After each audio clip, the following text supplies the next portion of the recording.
family home, traditionally a place of refuge at the end of a long working day. But when the home of your dreams turns into a house of horrors, when spirits move in and try to move you out, it's time then to call on medium Johnny Fiore and specialist house cleanser Ian Lawman, the team from Living with the Dead. It used to be a local courthouse. 23 people were apparently hung outside. You make excuses because you don't believe. Okay. I want to get out. I ask if you to step forward. All right, it's okay.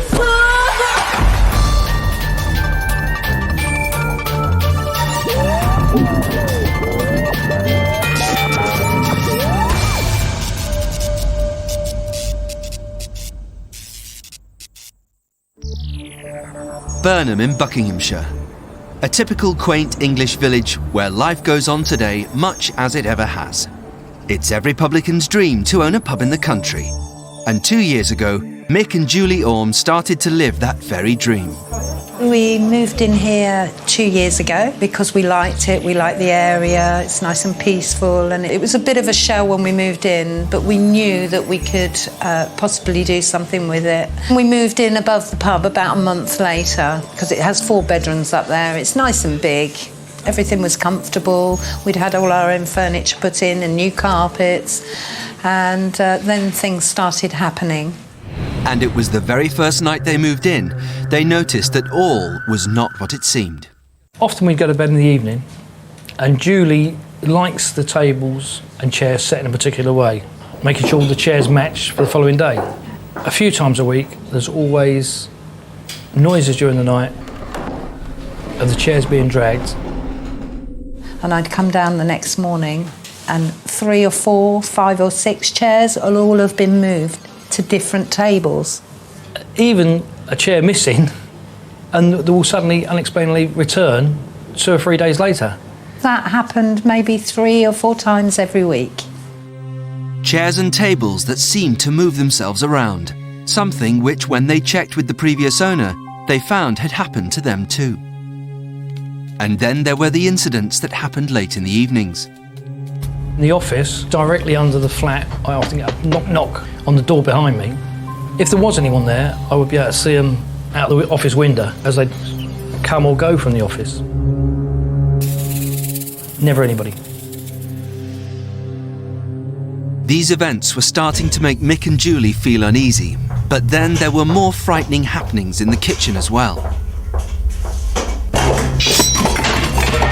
Objects appearing to fly in their direction, and other incidents for which they could find no explanation. They wanted to believe it was nothing, but there were so many unexplained events that they were starting to wonder. You make excuses for what you're actually seeing and you put it to one side until these experiences become more. And then you start to think, maybe there is something going on here. And then one night when Mick was locking up, something happened that really scared him. Locked the 2 front doors, then went through to where the lighting switches are and turned them all off. And as I stepped out into complete darkness, I heard, "Where are you going now?" Like an old woman's, almost witch-like voice. I just froze and then stepped back in. It wasn't Julie.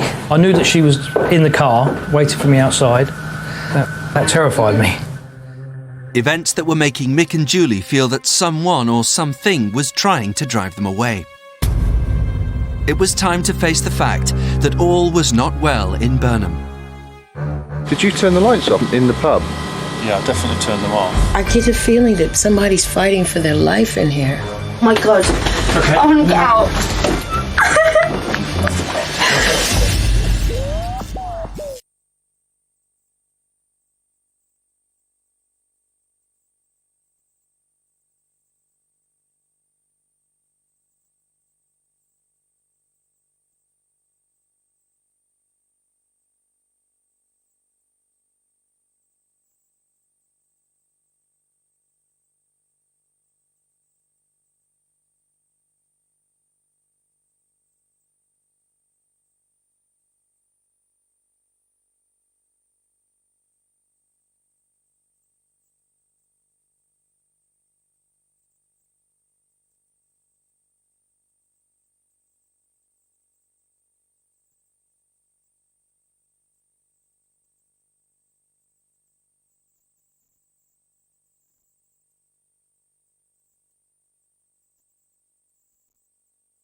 2 years ago, Mick and Julie Orme moved into a flat above their new pub in Burnham, Buckinghamshire. Almost immediately, they began to feel the place was haunted. It's a situation that's now starting to affect their family life. Our children aren't keen to come back and live here because of all what's gone on. Daniel, my son, puts a brave face on it, but he's not keen to stay with our granddaughter. Hopefully when they get this sorted, they will do. And now even the customers are noticing things, like sounds of ghostly visitors in the pub itself. You could hear the footsteps behind you, turn around to actually see somebody, but there was no one there. But it was actually, you could more or less see the footsteps going across the floor, basically. The building which houses the pub and the flat is over 200 years old and was variously used throughout the years as a village meeting place, hotel, and from 1776 as a local courthouse. And Mick feels this may have some specific connection to what's going on. A few said that it used to be a local courthouse. A lot of the locals have said to me that there was a hanging tree outside and 23 people were apparently hung outside.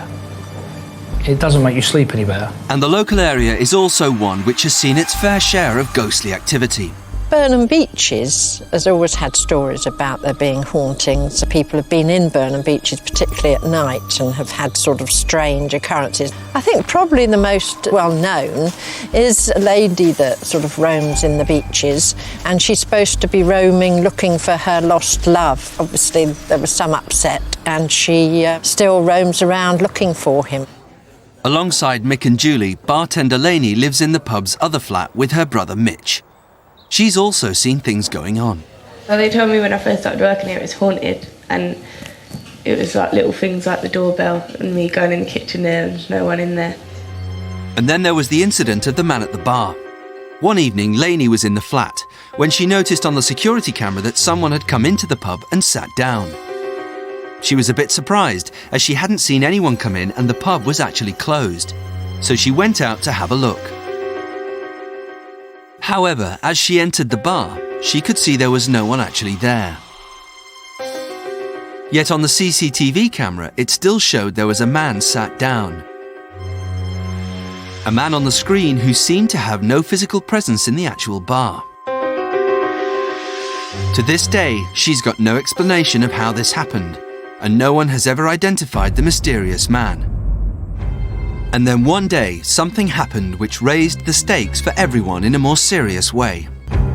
Most of the things have been in funny situations, really, I suppose, up until the fire. It started one evening when Lainey's brother Mitch arrived home at the flat with his girlfriend. Laura and I, we came in from a meal one night, so we thought we'd just have an early night and go to bed. They soon dropped off to sleep, but as they lay there, events took a sinister turn. The heater, which was secured to the wall by the bed, came crashing to the floor and started smouldering. You know, the radiator must have fallen off and made a bang. Carpet started to catch fire. As fumes filled the room, the unsuspecting couple slept on, unaware. Still didn't wake up when Lainey had been calling us for the past, few minutes. I've just woke up to all this smoke in my room. As I'm walking through the hallway, I've checked the bathroom, the kitchen, and so I knew it was coming from my brother's room because there was more smoke as I was going. So I've banged on the door, Mitchell, get up. Really struggled to wake up. We had an early night, so it wouldn't be lack of sleep or anything. We just couldn't wake up. When we eventually did, woke up to Lainey banging on the door, screaming, "There's a fire, there's a fire." 20 minutes later, and Laura and I wouldn't be here. I was going to stay at my friend's house. It's so lucky I went home. If I hadn't, it wouldn't be here today. It actually looked like the radiator had been ripped out of the wall. It was bolted onto the wall. I don't think there's any way the radiator would have just fallen off. The radiator could have been just an accident, but because of all the things that have happened as well, it makes you think that it actually wasn't an accident. And then you start to think, maybe there is something going on here. And it's at this point that Mick and Julie sought the help of the Living with the Dead team. Specialist psychic investigator Ian Lawman has 20 years' experience clearing unwanted spirits from family homes.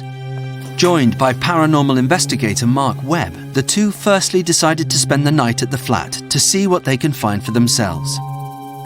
Mark's monitoring equipment includes cameras and EVP meters to measure non-man-made electromagnetic frequencies which could indicate paranormal activity, as well as motion detectors and temperature gauges. From here on in, I know that whatever temperature they're picking up... However, even before they've finished unpacking, Mark hears something. Did you hear that? That sounded like a bloke sighing to me. I actually just saw a shadow run across into that bedroom. They decide to investigate, but the outside door is locked. No one out there? No. No. And there's no one in the bedroom. An interesting night ahead then. And it's not long before they notice something else. Did you turn the lights off over there, in the pub? Yeah, I definitely turned them off. Definitely. We've just realised that the lights are now on in the pub and I've turned them off. This is now the second time that the lights have been on in that flat, so I think Mark and I should go and have a quick look. When they get to the flat, again the place is empty. Well, this light in this room is definitely not on. Just going in the kitchen now. And almost immediately after... What's that? My phone's just turned itself on. I turned my phone off. Just seen a dark shadow walking up here behind us, followed us up. Then back at Laney and Mitchell's flat, things aren't any more settled. Can you hear that? Yeah.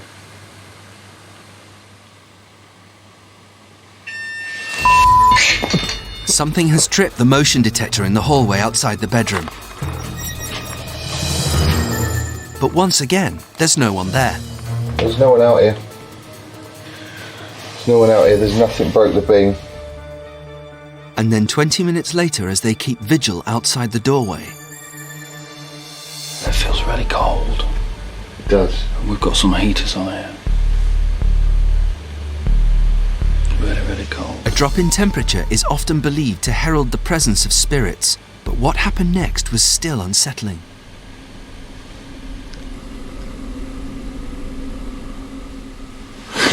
Ow! Mark is quick to get to the other side of the door, but once again the corridor is empty. It's clear to Ian that something was going on in the property. I'll be perfectly honest with you, I actually hate this building. Absolutely hate it. Ian's now convinced that there is indeed an issue with the property. Before he can cleanse it though, he wants to get a clearer idea of what he's dealing with. So, the next day, Johnny Fiore arrives to see what she can sense in the place. She comes from a long line of mediums and already has strong feelings about it. Just thinking about going to this place, I'm a little wigged out already. I don't know why, I can't put my finger on it. I have a very uncomfortable feeling. Sometimes pubs, churches, inns, they have a history all to themselves with people living in the surrounding areas. You know, people have grown up hearing certain stories of different locations, and those stories actually become fact. Regardless of this, whether or not the stories are fact or just fairy tales or just ghost stories, there's something associated with this site that just gives me the creeps. Before she hears what they all have to say, Johnny is keen to experience what's going on in the property for herself. Starting at Mitch and Laney's flat. Okay, Mitch, I don't like it down here, so this is the first place I'm gonna go, okay? This is my room. This is your room. This room seems to have a pulse all of its own. Something terrible happened in here. I keep thinking somebody's standing behind me over here. And when we move, they move. The floor's shaking. I get a feeling that somebody's fighting for their life in here. They're just at the end of their tether. As they leave the flat to meet up with the others, Laney starts to have reservations about the whole idea of trying to remove spirits from the property. I'm really scared in case it goes wrong and they start being evil. What has your experience been that it could go horribly wrong? Julie was telling me that when she was younger, she'd done a seance with her friend. The glass just lifted up and like smashed to the wall. Whenever someone has been dabbling with the supernatural and you don't know what you're doing, it heightens everything. and people think, oh, it's just for fun. Mitch, is it fun in your room? No. Is this a fun experience? Like we've got a joker here. Downstairs in the pub, Mick and Julie then give Johnny the full story of what's been going on. Happens, you get 3 or 4 things happen in a week. Johnny feels the problem lies with those who have owned the property in the past and are not moving on. This pub has changed from hands to hands.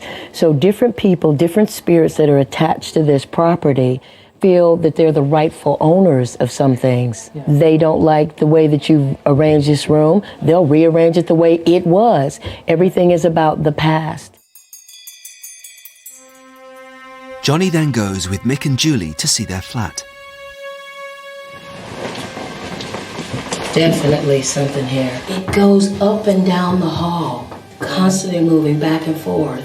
Okay, just bear with me. I want to go down to the opposite end of the hall, okay? I just get this sensation of moving up and down this hall.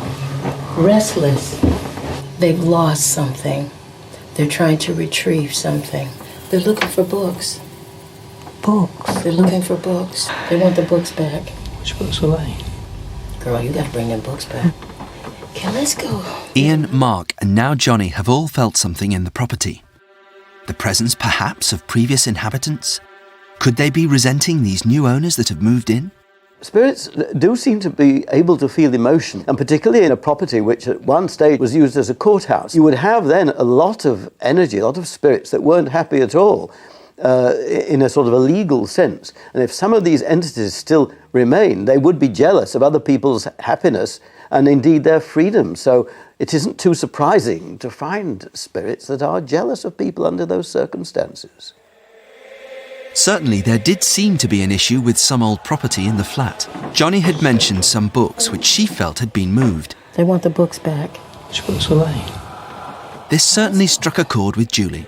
Johnny said that the spirits wanted the books back. I knew what she meant because it was myself that actually moved the books down into the office. Could moving these books have angered the spirit of a past resident of the property?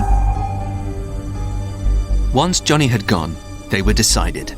It was time to remove the spirits they all felt in their home. The following evening, Ian Lawman is called back to cleanse the property.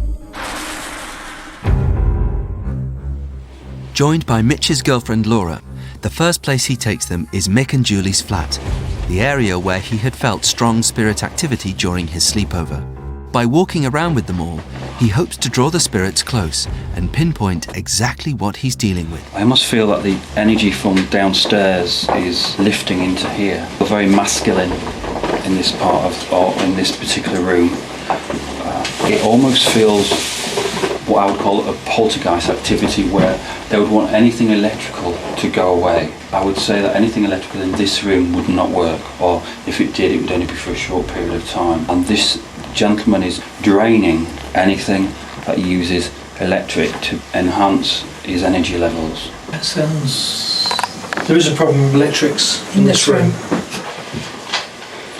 Okay, let's get out of here. Then, as they walk into the hallway, Laura starts to feel a sense of unease. It's cold in here. What, all over it or just in one particular part? It's my arms, and my back here. Right. And you didn't have that in the other room? No. In fact, this room should actually be warmer. Okay, that's interesting. Could you just ask out, because obviously it's connecting with you at this moment in time, if there's any spirit people here and you can hear my voice, could you give us a sign, please? Could you say it quite assertive and quite loud? Are you okay doing that? Okay. If there's any spirit people here and you can hear my voice, can you speak out loud? It's funny, they've run. That's weird because I've just got pins and needles and that. Oh my god. Oh my god. Okay. I want to get out. So just make sure she's okay, somebody. I just got a mad rush all through my body. Okay, just stay strong. Okay, friend, step forward. Come to me, please. Come to me. Come to me, friend. Okay, brilliant. Stay with me. Come to me. Come to me, friend. Stay with me.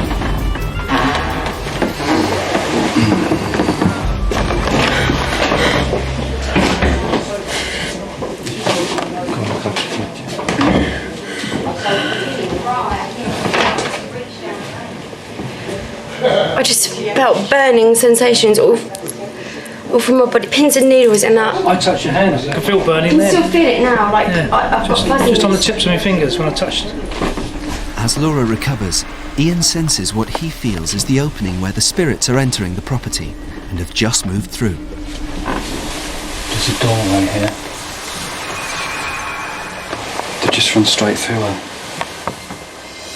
Through the wall. Yeah. Okay, let's move away from here, please. Downstairs, he explains what he thinks has just happened. I actually saw an energy shoot to my left, so I actually thought it brushed past you. When you'd left the room, I was actually drawn over the bed, and where the bed is on the wall, I saw a doorway. This energy had actually gone straight through you. Felt like something really warm inside me and I couldn't... But that's what it would have been, somebody inside you that actually travelled through you. At the end of the day, you've got to remember, spirit don't see you. They're just living their life as they would have done when I was here. You're invading their space. I can't promise that at this moment in time. We do need to go back up there, though. The only way I can get rid of it is if we stick together. If you've experienced something, to keep the group strong, we do need everyone together. Is that okay? Yeah? Going back to the flat, Ian is keen to make contact with the spirit again and takes them back to where he believed was the entry point. How do you feel? I feel cold again now, actually. Okay, can you just turn around for me and face the wall?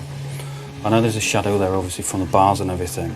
Just forget that. If you look in that rough area... It's all right, it's all right. Do you want to go out? That's where the doorway was. So this child actually fell through. It was actually a small child that ran through. Okay, let's move on from here then. Yeah? Okay. Moving from the hallway to the living room, they now all feel a strong presence around them. Feels cold in here. It does feel cold. Yes, it's very cold in here. Okay, I do feel we've got a porthole here, so I do feel this is where a lot of residual energy would be. Definitely playing games with me. And I do feel like a whooshing up and down the landing area or the passageway where spirit would have run up and down like this, and it's a frustration, almost on an anger, like you'd march up and down when you're frustrated. This child's crying, very sad. Okay, that's enough for me. I need to get out of it. It's emotional. Okay. There's 3 people in here with us. Who sleeps this side? Me. Oh my God, it's so cold. Are you aware you've been watched? Yes, yeah. It wakes me up. Can we go?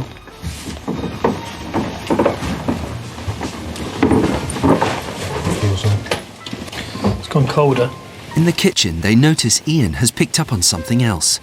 There's something really bad happening here. Yes.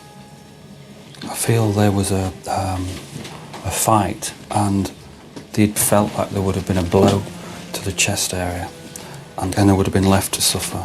He then tells them what happened with the lights in the flat when he spent the night. When I walked around, I turned all the lights off. These lights turned themselves on in this flat. The light doesn't work. We've tried switching it on and off loads of times, but it was on when we came. And that happens a lot when we're in the flat over there. Leaving Mick and Julie's flat, Ian takes them round the side of the pub to the flat Mitch shares with his sister Lainey and his girlfriend Laura. This is the place where the fire started and where events are about to take a turn for the worse. There's a sink there, babe. I knew all along I was right. I knew it. But I don't think I can stay there no more. Can't get out.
Nick and Julie Orme have felt the presence of malevolent spirits in the flat they live in above their pub and have called in the Living with the Dead team, mediums Johnny Fiore and Ian Lawman, to reclaim their home. Moving into the flat, lived in by bartender Lainey and her brother Mitch, Ian picks up on something which immediately strikes a chord with them all. Where's the well? I think there was a well across the road, looking at old maps. I think there's one nearer here. Somebody drowned in that well. Oh my god. I saw the bath fill up one day and I thought Mitchell left his bath in, and I went in his room and I come back and it was empty. So I walked past about 3 times, so I thought I was going mad, but it was empty every time. It felt well weird. I used to wake up, I'd hear water running in the bathroom. Did you look? I was too scared, and the one time I needed the toilet where I felt like there was something in the room, I had to wake Mitch up. But Where's the taps? If I laid this way, I would automatically want to bath with the taps so I could see the door. Oh, don't say that. I think of that every time I'm in a bath. I have to look over my shoulder. Every time. Can you come in here for Every me? time I step into this area, right where I'm standing now, I get a feeling like shivers.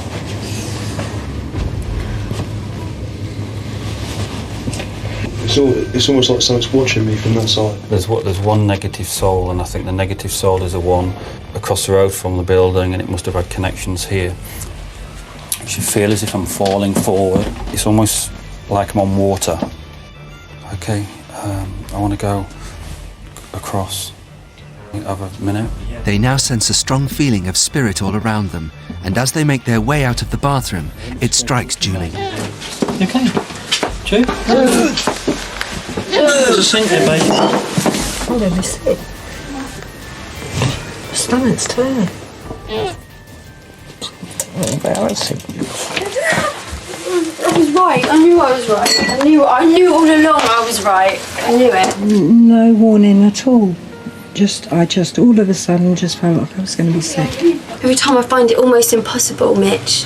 He's right when he said, I feel like the floor shouldn't be here, like you're in a pool, but in the floor. When he said he felt like he was on water, I felt like I was swaying a little bit. Maybe that's what made me feel sick. You normally get a warning, don't you, when you feel sick? I know exactly how I feel. Ever since I've been in this flat, I felt keep going forward all the time, and it's just the vibe this flat gives me. It makes me go funny. If you stand still too long, you'll start swaying. That's what I feel like. Almost as though you're drunk when you're not. Yeah. Lightheaded, you know. Now that they feel they've all made contact with the spirits they believe are in their home, everyone gathers in Mitch's bedroom to hear Ian's plans to cleanse the property. Firstly, he outlines the main spirit he feels they're dealing with. Right, I do believe that the gentleman that hung himself was a landlord here. That's the person who's causing the problems within both properties. Why is he so angry? Because he lost everything and nobody else should be successful. His family walked out on him when he lost everything. That's why he took his own life. I've got to come up with something, what we'll get rid of, what we've got to get rid of. Initially today when I had a walk around, when I spent the night here last night, I thought a seance, linking hands, using that strength, would get rid of what was here. After this evening, it tends to kick off more when we're using the family as energy. I think the only way we can trap it or fight it, use it as a talking board or a Ouija board, is using that to get rid of it. There are consequences where it could be dangerous, I must admit to you. It's your prerogative to say no. If you don't want to do it, you don't have to do it. But I need to know at this point. Are you more liable to get rid of it with us here? Yeah. If everyone else is going to be here, I don't mind it. Yeah. Mitch, are you okay? I'd rather not do it, to be honest. But that's entirely up to you. Because I'm the one that's got to sleep here tonight.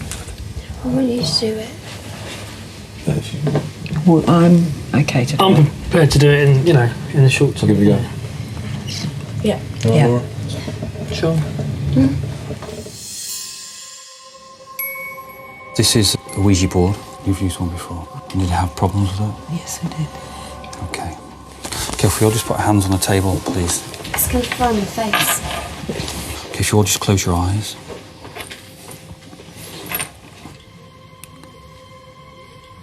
If you just want to put your forefinger on the glass. So it just needs to be really light, so just push the glass. Okay. Right, everybody okay? Any questions, anybody?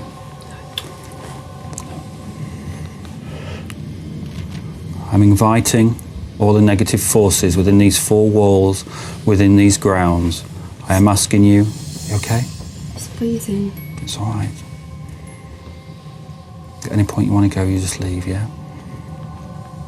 I am asking all negative souls to step forward from your world, which is death, into our world, which is life. If there's anybody there who would like to communicate, I ask you to step forward and use our energies to move this glass.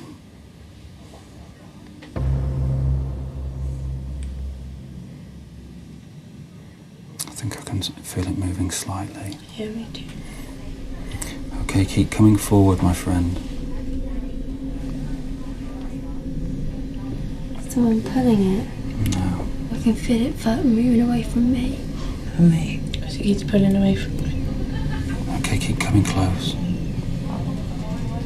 Okay, come closer.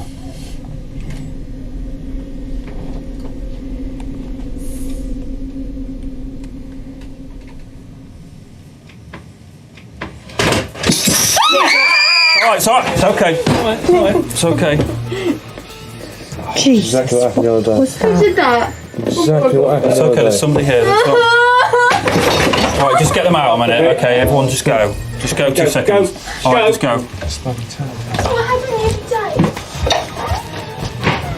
Mitch's bowl of casino chips has fallen to the floor. It's a moment of disruption that has caused some panic. Joining them outside, Ian outlines what he believes has happened. The reason why he knocked the chips over is because Laura, you actually insulted the gentleman who was with us. He actually started to move the glass very slowly. You said who was pushing it? Is somebody pushing that? He took that as an insult. And because he was poor, he knocked the chips over because that represents wealth, that represents money. And I heard you comment, Mitch, that happened the other day. The other day, yeah. He was under the bed before I moved it. So you just actually moved it. That's just basically rubbing it in his face. You understand it? It's just like, you know, you've become successful or you've got all this wealth and money around him. He's not liking that, and unfortunately it travelled its energy towards you. It's a tense moment for all, and with everything that's happened, Ian now decides that a different approach is needed. Obviously he's not happy doing it this way. I feel the only way forward now would be to do a séance. I feel there's enough energy come forward with him. He's obviously angry, and I always say when they're angry, they're weak. So I feel, even though he's got some force behind him, I do feel this would be the way forward. I'm going to make this guy channel through me, okay? At any point you want to ask questions, fire them at him, and I'll try and get him to communicate, however. Just close our eyes for a split second.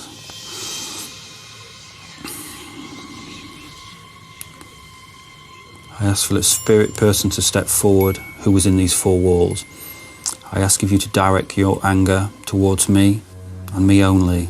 I ask for a guide, loved one and inspirers and family who's passed on before us to protect each and every one around this room. The gentleman who knocked things around and who scares these people, I ask of you to draw close to me.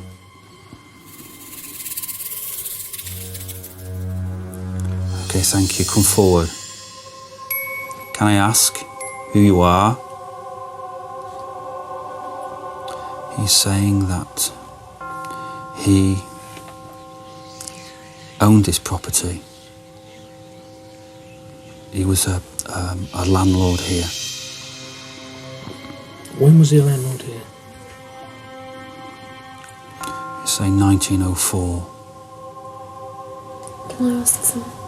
Was he a smoker? Yes, he was a smoker. Cigarettes keep going missing. Why is he so angry? Because he lost everything. And nobody else should be successful. Did he have family? His family walked out on him when he lost everything. That's why he took his own life. Can you ask him where he took his own life?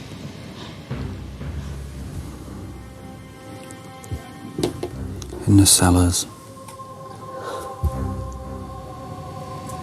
You ask him why he inhabits this room in particular. Because he tried it here first and it was unsuccessful. He wanted everyone to see him. Because he was hung swinging for days before somebody found him.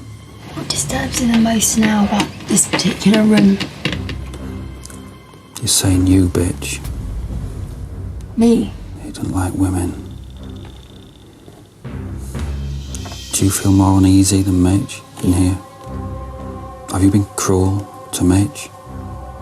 Or have you, because for some reason, because his wife left him, he's got no respect for women. Ask him if he took those cigarettes. Elizabeth took them. Who smashed the glass? You did. Me? I didn't smash the glass. How did I smash the glass? How did I smash the glass? Ask him. Because you frustrate him.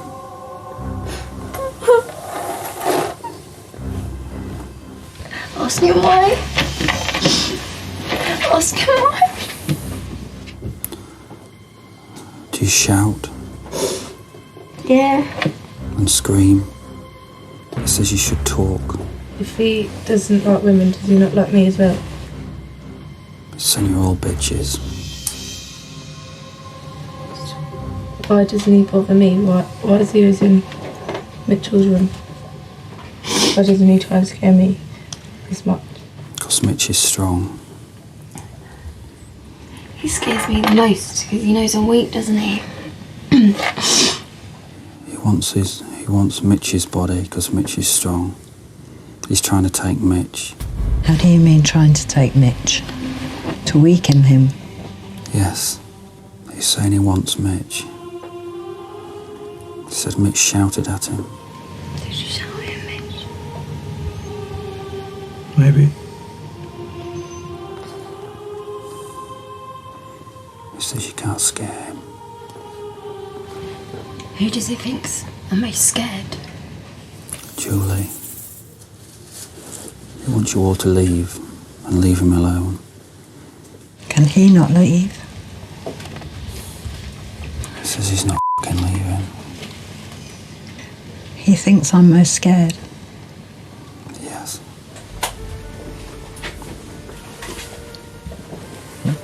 Because you hide behind your man. If we don't leave, will he hurt us? Yes. Did he start the fire? Yes. Do you want him to die? He wanted Mitch. How comes we didn't wake up?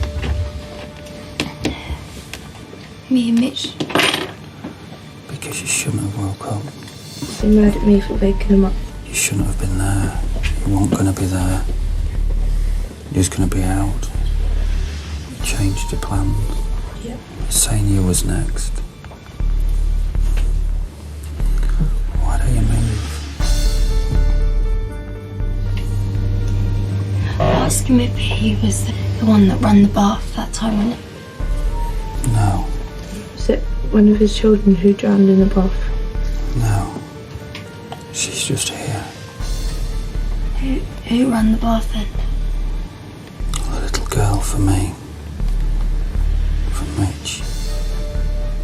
There are other spirits here with him. I'm not going to let anybody else come. Can you ask him who watches us when we're in the bathroom? Me. What does it say?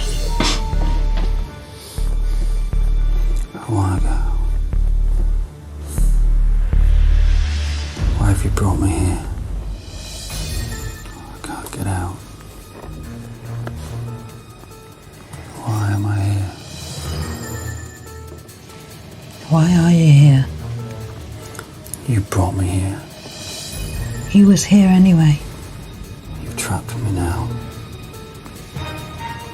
He was trapped before. But I was happy before.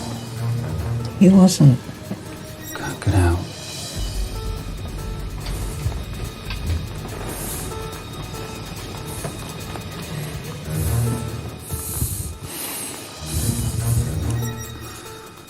suck it out.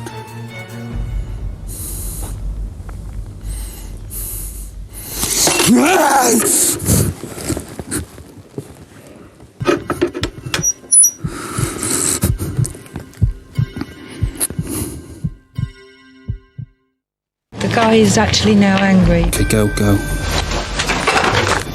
I don't think I can stay there no more. I said stand up!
Mick and Julie Orme have called in the Living with the Dead team, Ian Lawman and Johnny Fiore, to clear them of the spirits they believe are troubling them in their home.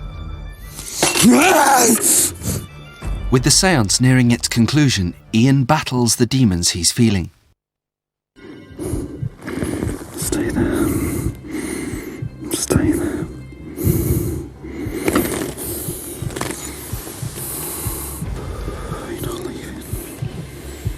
You're not leaving. You are not leaving. You are not leaving. Okay, everyone leave for me now. Okay, go. Stay. Cool. Oh. Douglas, you're staying here with me. We're not leaving. I ask of you to step aside. I ask for your family to step forward, your loved ones to step forward, and your guilt to be forgiven. The guy is actually now angry. I ask for your don't fight me. Your family's coming forward. Just confirms everything I knew already, really. I ask of you to be cut down. I'll go back in there when everyone's there, but I don't think I can stay there no more. Cut him down. Fall to your feet. Fall to your feet. He's after me, basically. It's very worrying. Stand up. I said stand up! He says he's never going to leave.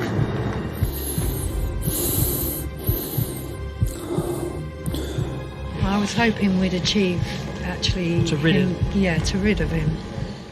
Take the rope from your neck. You're now free. Move forward. Keep moving forward. As that doorway opens, move forward. Move forward. Move forward. Move forward. As they wait outside, Ian closes the portal where he feels the spirit has entered. To be lifted from this building is now safe. His night's work is over. He leaves, satisfied the job is done. But is it? 3 weeks later, a visit to the property finds everyone in a more positive mood. We've all felt much calmer, like they've gone. It just feels like home, whereas before it didn't feel like it was completely our home. A lot of the regulars have said it feels calmer, as if there's a rage that's gone. I'm getting better now, I feel fine. I don't mind staying here on my own. I mean, Laura was very disturbed by it all. She's always been a bit more sensitive to these things than I have. And when we did the first tour around the pub with Ian, I've never seen her like that before. She was really shaken up by it. The dog is even happy now. It comes in my room a lot more often than it would have done before. And I feel great now. And what of the story of the jealous landlord? Mick and Julie did go back to the records, but there were no details about the previous owners or anyone by the name of Douglas. However, they did hear something which might fit the bill. During the séance, there was mention of the curse. Every landlord would go bankrupt, lose his family, and I have heard rumours previously that a couple of landlords that's actually happened to. The overall conclusion then, it seems that peace now reigns in Burnham. Definitely seems to have worked. I'm happy, I sleep all night. Am I scared? No, I'm not scared. Not now. Not now.